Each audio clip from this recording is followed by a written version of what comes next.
Deputado, para a gente começar, hoje o PSDB então, enfim, bateu o martelo e resolveu fechar a questão em relação à Previdência.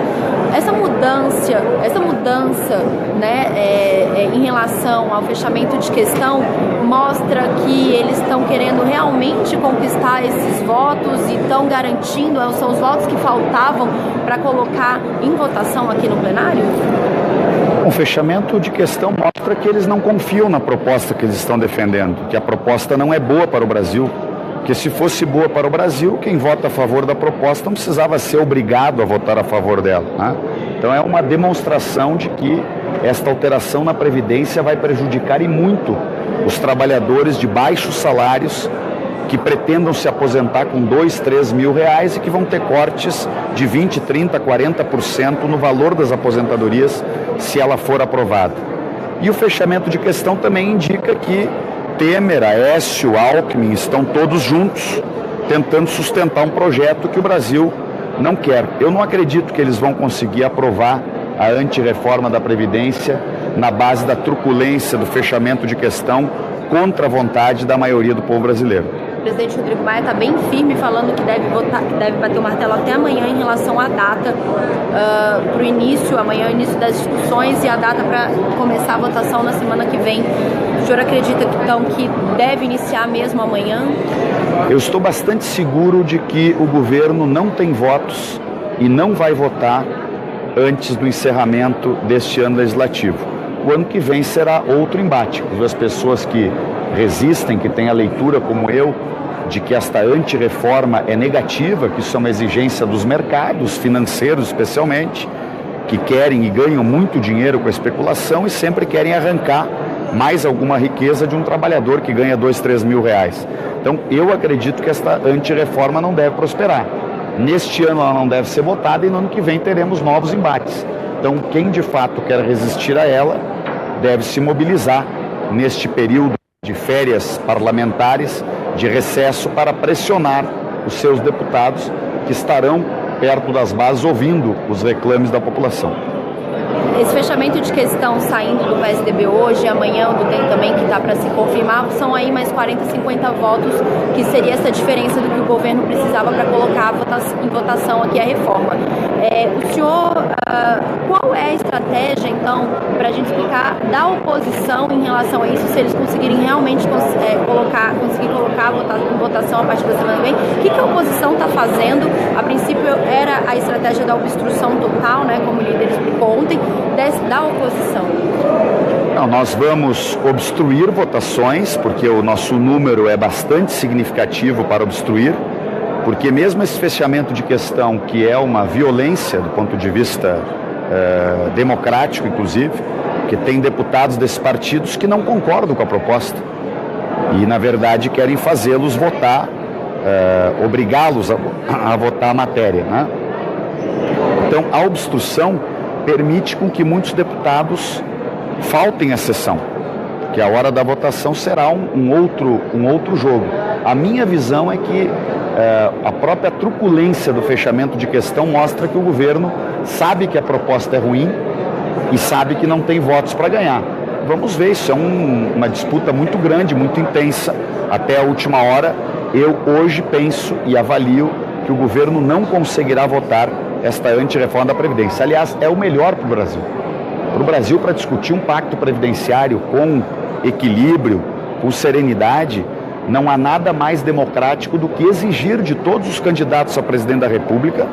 Nós estamos começando uma campanha eleitoral presidencial, é ano de eleições no Brasil, que todos os candidatos coloquem as suas propostas para a Previdência e que o povo brasileiro não seja enganado, que vote sabendo em quem vai votar, que tipo de propostas defende e se ele quer ou não votar aquelas alterações. Eu defendo alterações na Previdência, mas não defendo alterações que mexam na aposentadoria de quem já trabalhou 20, 25, 30, 35 anos, 40 anos às vezes, e que vai se aposentar com 2, 3 mil reais.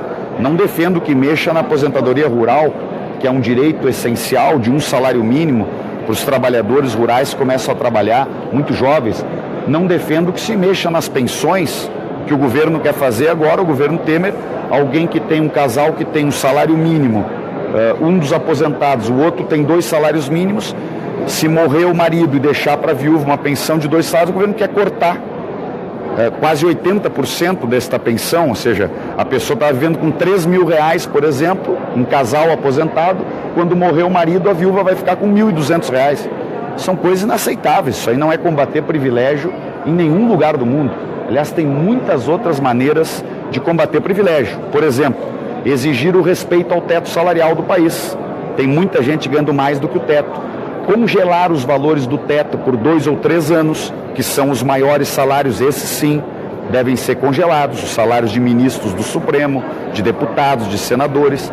Cobrar um imposto sobre grandes fortunas, que muito pouca gente vai pagar e que é um imposto justo.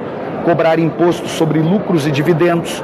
O Brasil é um dos únicos 3 países do mundo que não cobra imposto sobre lucros e dividendos. Então a pessoa investe 5 milhões na Bolsa de Valores, ganha 1 milhão, paga 0 de imposto de renda. Um trabalhador que ganha 5 mil reais paga imposto de renda sobre o seu trabalho. Então, para combater privilégios, é preciso votar essas coisas e não tirar um valor da aposentadoria de quem vai se aposentar com 2, 3 mil reais. Acelerar o orçamento, por exemplo, entre hoje e amanhã, seria uma forma, uma estratégia de esvaziar a sessão semana que vem? Sim, pode ser, até porque o orçamento, de fato, o país precisa, nós temos que votar, né?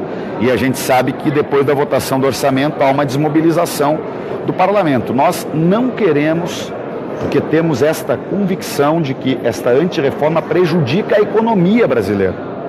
Os mercados que estão pedindo esta antirreforma são os mercados que vivem da especulação financeira. Quem vive da venda de produtos, do consumo, do poder de compra do cidadão, as indústrias nacionais que precisam vender para quem tenha poder de compra comprar, seja de móveis, de calçados, de confecção, de qualquer outra área, elas dependem de um poder de compra melhor da população. Portanto, eu imagino que elas são contrárias a esta antirreforma, que não vai resolver os problemas que o Brasil precisa resolver. Ao contrário, vai agravar os problemas do país. Mudando de assunto, o senhor participou hoje do café da manhã das bancadas da Câmara e do Senado, que teve a participação do ex-presidente Lula. O ex-presidente comentou alguma coisa em relação ao julgamento que foi marcado para o dia 24? Como é que está aí, as negociações, em relação a essa questão? O presidente está muito tranquilo, ele sabe da sua inocência, estão tentando condená-lo, né, sem crime e, portanto, sem provas. E esta aceleração do julgamento é vergonhosa para o judiciário brasileiro. Quer dizer, ir lá e puxar um processo de uma fila de processos, quebrar a ordem cronológica de tudo que o TRF4 tem que julgar para dizer, eu quero julgar primeiro o presidente Lula, porque eu quero, eventualmente, retirá-lo da eleição em que a maioria do povo brasileiro quer votar em Lula, é um crime contra a democracia do país. É uma atitude antirrepublicana, uma atitude anti-judiciário. Nós precisamos de um judiciário isento, que não seja um judiciário partidarizado. Então, para que o judiciário seja isento, ele tem que julgar o presidente Lula dentro dos prazos que qualquer cidadão tem direito de ser julgado. O presidente Lula não pode estar nem acima da lei e nem abaixo da lei. Ele tem que ser julgado como qualquer outro cidadão na ordem cronológica dos processos que lá estão. É evidente que este movimento que está sendo feito de marcar para o dia 24 de janeiro é um movimento eleitoral. É movimento de quem quer retirar o presidente Lula da eleição e não vai conseguir, porque ele vai concorrer a presidente da República. As pessoas que, como eu, gostam do trabalho dele, querem que ele seja presidente, vão votar nele, e quem tem outros candidatos democraticamente vai escolher outros candidatos. Nós não podemos brincar com a democracia brasileira. Nós já estamos pagando um preço muito caro pelo golpe parlamentar que retirou uma presidenta legitimamente eleita e colocou um governo de corruptos para governar o nosso país, nos jogou na maior crise institucional que o Brasil vive em todo o período republicano. Eu espero que não brinquem com a democracia exatamente no momento de repactuar o país, porque a próxima eleição é o momento de repactuar o Brasil, que todos defendam as suas ideias, que todos possam ter seus candidatos e que o Brasil saia repactuado. Nós temos que parar com esta briga sem regras. O Brasil virou uma democracia sem regras. O povo já não sabe mais se confia no judiciário, se confia no parlamento, não confia em ninguém. Ou seja, nós estamos diante de uma crise muito grave. E eu espero que esta parcela, que não quer respeitar o processo democrático, não aposte em agravar esta crise, tentando retirar de maneira ilegítima o presidente Lula da próxima eleição.